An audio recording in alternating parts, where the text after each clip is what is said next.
Nicole Kidman and Keith Urban are two celebrities we don't usually discuss over here at RRG. But once news broke that they were calling it quits in September 2025 after 20 years of marriage, and Keith was linked to a much younger side piece, we knew we had to dive deep into this tomfoolery.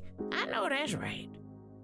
In today's video, we'll be discussing how things started out, how they went terribly wrong, and all the signs that their marriage was doomed from the start. But before we jump into this milky tea... Girl, you so messy. You so messy. We ain't even started yet, and you already being messy. Don't forget to scoop up something to munch on at rrgsnacks.com, our online concession stand that has an assortment of Applewood smoked bacon jerky, freeze-dried goodies, and butter toffee peanuts. She married Tom Cruise in 1990, even though she was told that it was a bad deal. She said, "I know my agents at the time were like, do not get married. It will ruin your career." She didn't listen though, did she? Nope. She was in love and wasn't interested in fame, so she dove straight into that hot, stankin' mess. They adopted 2 children, Isabella and Connor, and after 11 years of marriage, Tom filed for divorce. Tom filed for divorce? Ooh, child. Their children have been estranged from her since just a few years after the divorce was finalized. Wait a minute, come again? What'd she do to them babies? I'm confused, baby, and I need answers like yesterday. What in the mommy dearest is going on here? As for Keith, he was previously involved with a woman named Laura Sigler. The Sydney Morning Herald reported that Laura once said, "He is very attractive, and when he talks the talk, he can be very seductive. But I am not sure Keith will ever be ready to settle down." He moved on with model Nikki Taylor, but that relationship didn't last either. He's been very candid about his struggle with sobriety. In an interview with The Times, he opened up about his heavy use of alcohol and that powder as a coping mechanism during the early years of his music career. He said, "My dad was an alcoholic, so I grew up in an alcoholic house, and it took me a long time to believe I was wired the same." Blame your daddy. Blame your daddy. Go ahead and blame your daddy. I'm just kidding, y'all. These just jokes. Now, don't come for me. You know I ain't got a lick of sense. He said he doesn't judge people who use substances to have a good time. However, he realized it was something he couldn't partake in. He said, "I just realized I'm allergic to it. Someone said, 'You have an allergy? What happens when you drink?' And I said, 'I break out in cuffs.'" He went to rehab in 1998, and his debut self-titled studio album was released in 1999. Despite both growing up in Australia, Nicole and Keith didn't cross paths until 2005 when they met at a gala. A mutual friend gave him Nicole's number, but he didn't call her for 4 months. 4 months? She told Ellen DeGeneres, "I had such a crush on him, and he wasn't interested in me. It's true." When asked why he took so long to call her, Keith told an Australian TV show that he thought Nicole was too good for him. He added, "I thought she was way out of my league. I might have a wild imagination of possibilities in life, obviously, but not in a million years did I think that somebody like that would be interested in me at all." He also noted that he was going through a difficult time in his life. What's wrong? Was he hitting that bottle? Huh? What's the matter? Actually, Auntie, yes, he was struggling with his sobriety at the time. He also lacked confidence and didn't even know how to start a conversation with her. When he finally worked up the nerve to call, fireworks started popping off. He said, "We started talking and we talked and talked and talked and talked, and it was effortless." I bet it was. I bet it was a lot of talking about nothing, because both of y'all was in lust. Not only was it effortless, but Keith said he knew right away that Nicole was the one. He told the Armchair Expert podcast that she was what he had been searching for his whole life. 6 months into their relationship, Nicole knew she wanted Keith to be her hubby. She told People magazine it was her 38th birthday, and Keith stood outside the stoop of their New York City apartment at 5 a.m. holding a bouquet of flowers. She said, "This is when I went, this is the man I hope I get to marry." They got engaged in 2006 and tied the knot in June of that same year. So they met in 2005 and got married in 2006. Boy, these celebrities move fast, don't they? They don't waste no time. After their nuptials, Nicole burned all of her diaries due to the contents that were inside them, which she described as bad things. So Nicole was a Is that what you're trying to... That what you trying not to say? Huh? Nicole was a hoe, huh? Yeah, okay, all right. She added that her life prior to Keith was all about exploring different types of love, from obsession to strange fetishes to the mundane aspects of monogamy. Oh, freaky ass. I knew it. I knew it.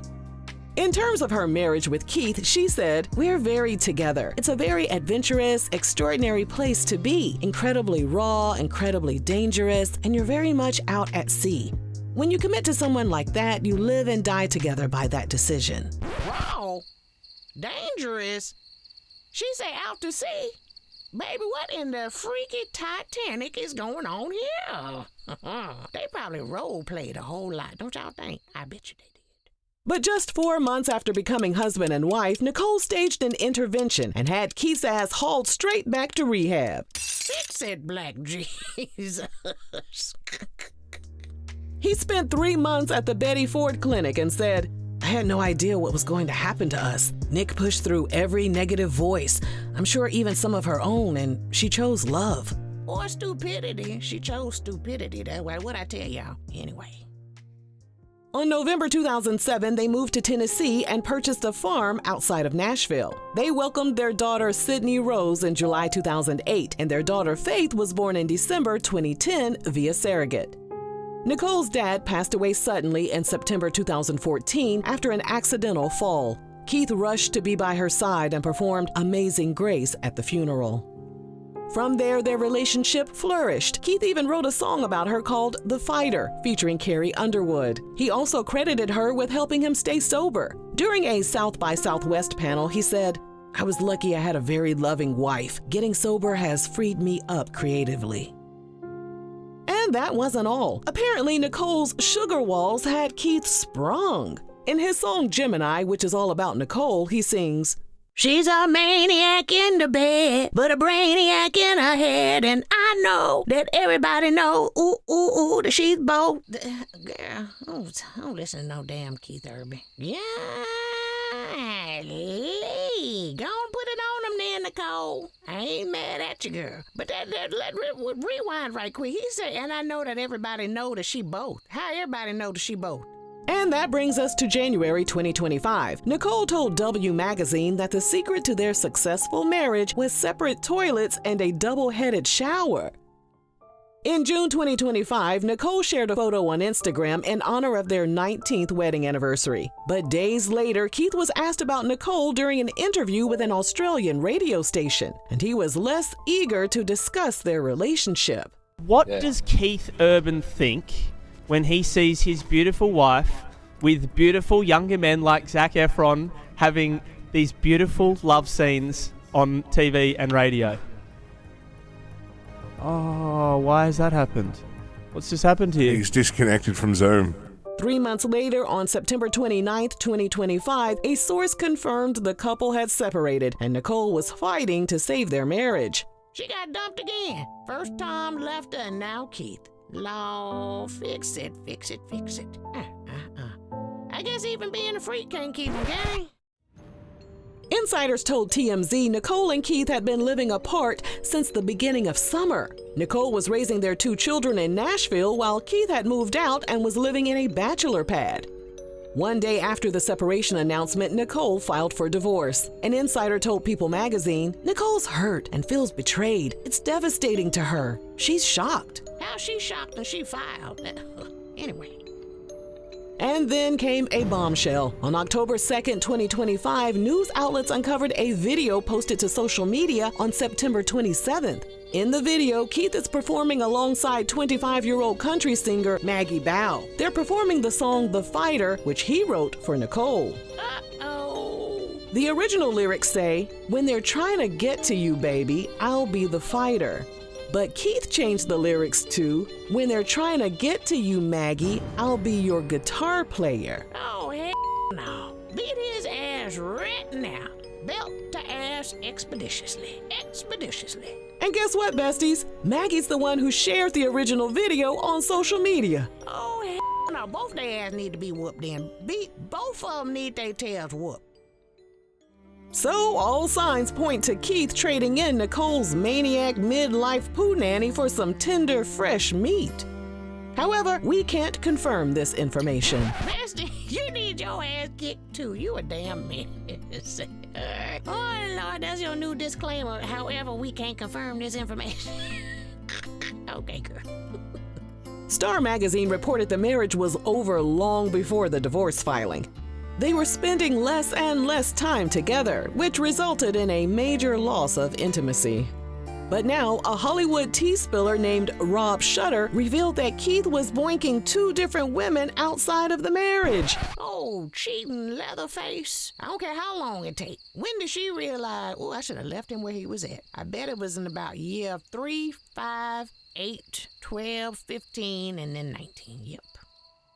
Baby, from the jump, this whole thing was bound to crumble. Nicole and Keith were a ticking time bomb wrapped up in a Hallmark fantasy. Told ya. She had just crawled out of that hot, stinking mess with Tom before linking up with Keith and his demons. Bingo. Nicole thought she could love the addiction right out of him. Bless her heart. Over time, the nurse gets tired, the patient gets resentful, and the romance starts collecting dust. Between the relapse roulette, the insecurity, and the side chick serenades, we aren't surprised that things turned out the way they did.